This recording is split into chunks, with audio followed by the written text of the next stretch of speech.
সমাজ এবং ভারতবর্ষে 173তম এর ভূমিকা পালন করছে। একজন রাষ্ট্রীয় সংঘের স্বয়ংসেবকের দিনই শুরু হয় এটা প্রার্থনার মাধ্যমে, নমস্তে সদা বৎসলে মাতৃভূমি। যে প্রার্থনার অর্থ হচ্ছে পরম বৈভবী তার জীবনের মূল লক্ষ্য এবং রাষ্ট্রহিতে কাজ করে। আপনি যদি সারা ভারতবর্ষের দিকে তাকাই তাহলে দেখবেন মহাভারতে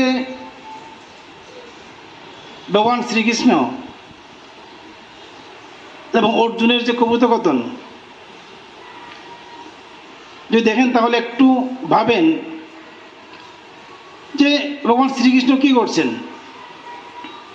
অর্জুনকে তার দায়িত্ববোধ এবং কর্তব্য পালনের কথা স্মরণ করিয়ে দিয়ে মহাভারতের যুদ্ধে অবতীর্ণ করেছেন। ঠিক একইভাবে বর্তমানে রাষ্ট্রীয় স্বয়ংসেবক সংঘ সেই ভূমিকা পালন করছে। ভারতে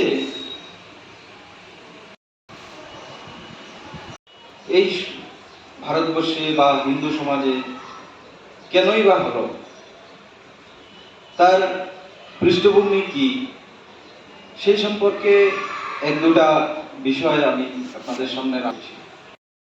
এবং আমাদের প্রান্তের দায়িত্বে যারা আছে তাদের সাথে যোগাযোগ রাখা, রোজ না পারি